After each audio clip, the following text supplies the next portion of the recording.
it's way easier to overeat ultra-processed food. I mean, who binges on a bag of avocados? Bag of potato chips? Bag of cookies?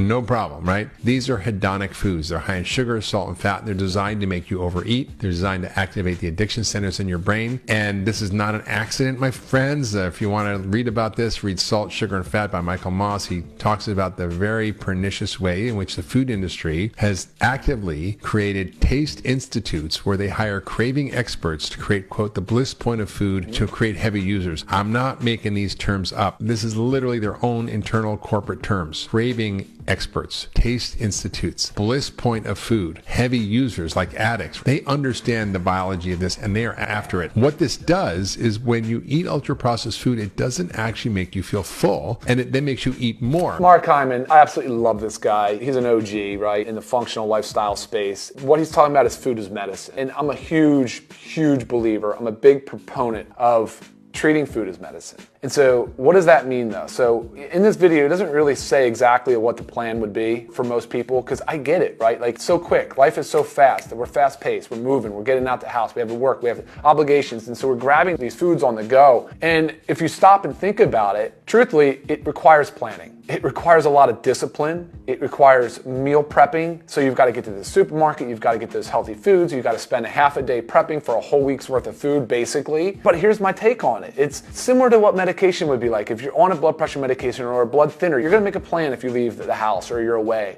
to make sure you don't miss a dose. That's the same with food. We have to make sure we're not missing a dose of our healthy foods. So like if you're on the go, you're like, okay, cool.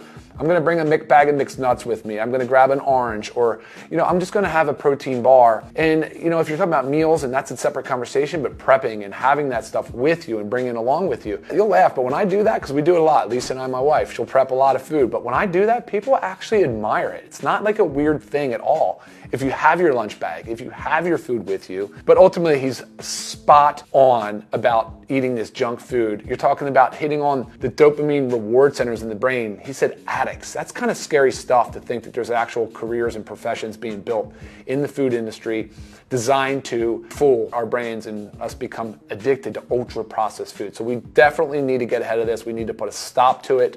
I fully agree with Dr. Mark Hyman, but I want to show you guys, there's also a video I made on a healthy protein snack, just using the Live Good Complete Plant-Based Protein, or you can use the whey-based protein, and it's an easy snack where it can give you more satiety, make you feel more full. So guys, absolutely love this video. Check out that protein smoothie snack video. Food is medicine. Let's stick to it. Whole foods, real ingredients. Let's kick these addictive foods to the curb. We got to be done with them.